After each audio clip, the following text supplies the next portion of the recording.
India की number 1 choice Bharat matrimony. Dhirendra Shastri की 10 दिवसीय सनातन हिंदू एकता पदयात्रा का कल समापन हो गया। इस दौरान कौन मौजूद रहा, उन्होंने क्या कहा, इस रिपोर्ट में आपको सुनवाते हैं। पदयात्रा के अंतिम दिन धीरेन्द्र शास्त्री मथुरा पहुंचे और बांके बिहारी मंदिर में पूजा अर्चना करके पदयात्रा का समापन किया। 7 नवंबर को दिल्ली से शुरू हुई यह यात्रा 3 राज्यों से होती हुई वृंदावन पहुंची थी। हिंदुओं को एकजुट करने के संकल्प के साथ यह यात्रा निकाली गई थी। धीरेन्द्र शास्त्री ने कहा कि यात्रा भले ही तन से पूरी हो गई हो, लेकिन मन के विचारों की यात्रा जारी रहनी चाहिए।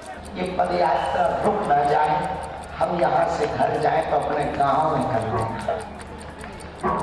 अपने जिला में कर लें, अपने प्रदेश में करना, ताकि वहाँ एकता की यात्रा का सूत्र गांव-गांव चला जाए।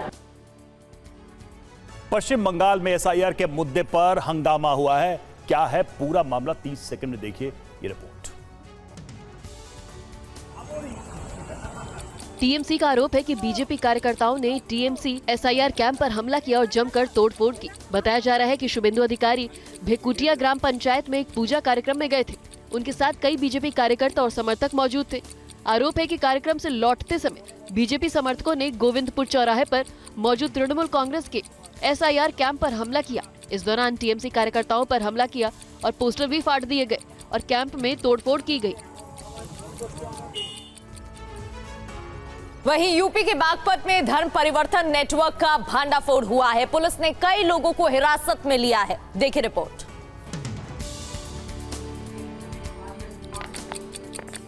बागपत के खिंदौड़ा गांव में उस वक्त हड़कंप मच गया जब धर्म परिवर्तन गैंग का पर्दाफाश हुआ। झारखंड और दिल्ली से आए लड़के लड़कियों ने पहले फेसबुक पर गांव की एक महिला से दोस्ती की और फिर उसके जरिए आस पड़ोस के घरों में पहुंचकर वहां लोगों को ईसाई धर्म अपनाने के लिए प्रेरित करने लगे। बजरंग दल कार्यकर्ता विनोद कुमार ने इसका विरोध किया और तुरंत पुलिस को इसकी सूचना दी। पुलिस ने मौके से कई लोगों को हिरासत में लिया है। ग्रामीणों को धर्म परिवर्तन के बदले 1 लाख रुपए देने का लालच दिया गया था।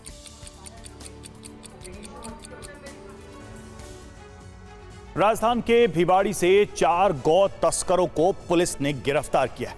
गैंग के सरगना पर 42 मुकदमे दर्ज हैं।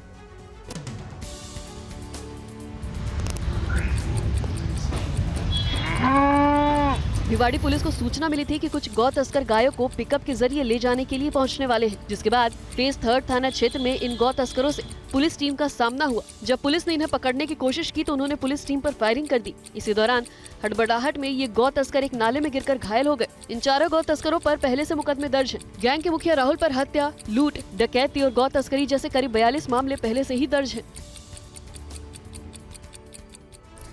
गुजरात के गांव में लोग दहशत में रह रहे हैं। क्या है इसके पीछे का कारण, इस रिपोर्ट में देखिए। ये तस्वीरें गुजरात के अमरेली जिले की है। राजूला तालुका के मोटा अगरिया गांव में 6 शेरों की एंट्री ने हड़कंप मचा दिया है। पूरे इलाके में दहशत फैल गई है। दरअसल गिर के जंगलों से ये भूखे शेर खाने की तलाश में इंसानी बस्ती में घुस आए हैं। इन 6 शेरों ने गाँव को चारों ओर से घेर लिया है। मवेशी और आवारा कुत्ते जान बचाने के लिए भाग दौड़ करने लगे हैं। शिकार की तलाश में शेरों का झुंड आधी रात को गांव में घुसा था। गलियों में दौड़ते हुए इन शेरों ने पशुओं और कुत्तों का पीछा किया। गाय बैल समेत कई पशुओं को शेरों ने शिकार के लिए दौड़ाए। भागते भागते शेर और पशु राजूला सावर कुंडला हाईवे तक पहुंच गए। बांग्लादेश में आज शेख हसीना पर फैसला आना है, लेकिन उससे पहले वहां जबरदस्त हिंसा भड़क चुकी है। बांग्लादेशी राजधानी ढाका में जबरदस्त हिंसा हुई है और बांग्लादेश के 4 शहरों में यह हिंसा भड़की है। भीड़ ने कई जगहों पर गाड़ियां फूंक दी। शेख हसीना के समर्थकों का हिंसक प्रदर्शन।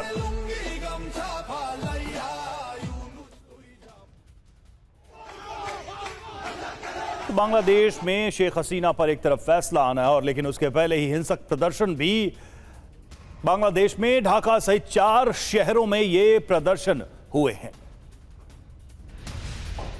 इंडिया की नंबर 1 चॉइस भारत मैट्रिमनी।